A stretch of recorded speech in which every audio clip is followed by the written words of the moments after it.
Learning English with English Faculties.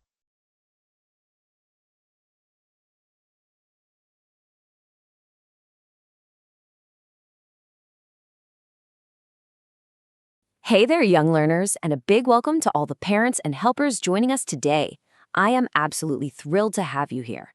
Today, we're going to slow things down, look really closely, and take on a top secret role. Yup, we are going to become spelling detectives. We're officially on a hunt for some very sneaky letters that love to wear disguises and hide inside the words we read every single day. So I've got a pretty important question for you right up front. Are you ready for a mission? Because we're going to be tracking down letters that are wearing some seriously clever disguises. You see, sometimes letters don't look exactly the way they sound, and it's our job as detectives to uncover their secrets. So put on your detective hats, grab those imaginary magnifying glasses, and let's jump right in. Okay, let's dive into this. Here is our official detective map for today's pattern hunt. First up, meet the long vowels. 2. Long A spelling patterns. 3. Long E spelling patterns. 4. Long I spelling patterns. And finally, number 5, you are a reading detective. Section 1. Meet the long vowels, the vowels that shout their own names. So what exactly is a long vowel? Well, it's simply a vowel sound that literally says its own letter name. It doesn't make a short, quiet little sound. No, it shouts its name right out loud. For example, the long A sounds exactly like the letter A, like in the word acorn.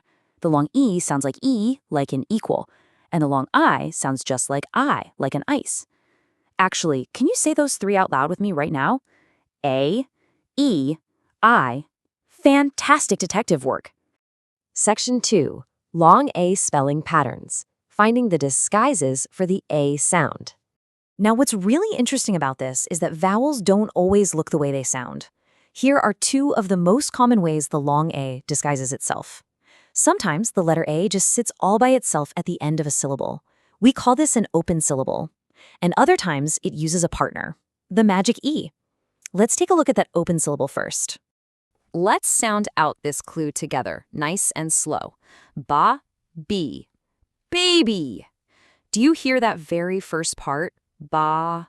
The letter A is right there at the end of that first syllable, all on its own. And it's practically shouting its name. A. That right there is an open syllable disguise. But what about the magic E? Well, check out the word on the left, T-A-P, tap. That A is making a short, quiet sound. But if we add a silent E to the end of the word, suddenly it uses its magic to make the A shout its name, T-A-P-E, tape.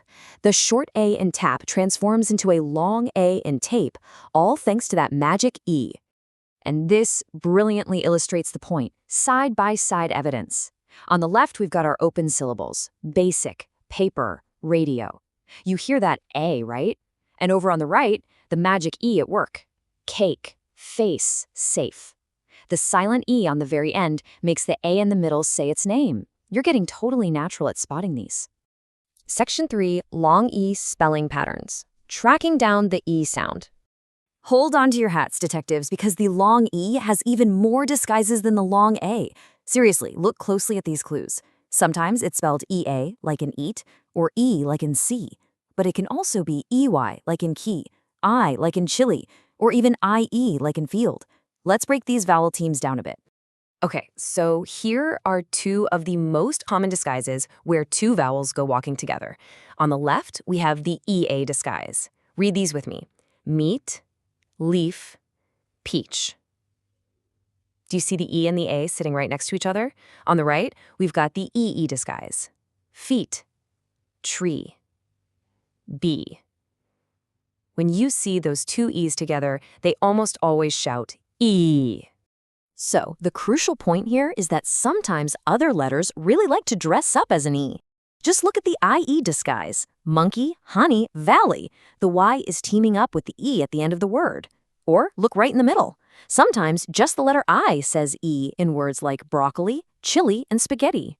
And finally, there's the really tricky IE disguise, hiding the middle of words like thief, field, and peace. Take a look at this visual evidence from our source files. There are literally so many words that use these tricky IE and Y sounds to say E. You are all being such incredible spotters today. Just remember, when you see a Y at the end of a longer word like baby or candy, it's very often disguised as a long E. Section 4, Long I, Spelling Patterns. Uncovering the I sound. All right, let's look at the disguises for the long I. We've got the letter I by itself, like in child. We have the letter Y popping up again, like in my. We have a kind of strange one, IG, like in high.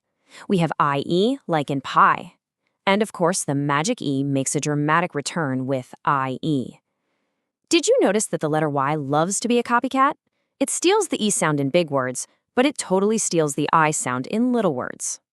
Let's look at this tiny word together. Let's say it out loud. Spy. Do you hear that I sound right at the end? There is literally no letter I anywhere in that word, but the letter Y is wearing a perfect long I disguise. Now, let's move along and see how this builds with our old friend, the magic E. Look at the word on the left, P-I-N, pin. That's a short I. But add that silent magic E to the end, and we get the word on the right, pine. The short I completely transforms into a shouting long I. Pin becomes pine. Let's compare two really unique long I spelling patterns side by side. On the left, we've got the IGH disguise. Read these with me. Night, light, right. Look at that. The IGH letters usually love to hide right smack in the middle of a word. But on the right side, the IE disguise usually loves to hang out at the very end of the word, like in pie, tie, and dried. Just look at this massive collection of long I clues from our detective files. We have found so much evidence today. Pilot, idea, iron, light, pie, cry. So many disguises, but they are absolutely all making that exact same I sound. You have completely cracked the case. Section 5, you are a reading detective. Mission accomplished. So, to wrap this all up, whenever you're reading a new, tricky word, I want you to use this 3-step action plan. Step 1, look at the word closely for clues. Step 2, try to spot the vowel disguise, a vowel team, or the magic E hiding at the end. And step 3, make the vowel shout its name out loud and see if the word makes sense. Now, for the parents and teachers tuning into this explainer, mastering these clues is absolutely crucial. It's exactly what helps kids become independent, confident readers. Once they know all these secret patterns, it's like a giant puzzle falls into place. They won't just be guessing. They'll be actively cracking the code of every new book they pick up. And for our young reading detectives, I have one final homework mission for you. When this explainer is over, can you find these long vowel disguises hiding in your very favorite book at home today? I bet if you look closely, you'll see magic E's and vowel teams absolutely everywhere. Thank you so much for joining me on this investigation today. Keep reading, keep looking for those clues, and I'll catch you next time.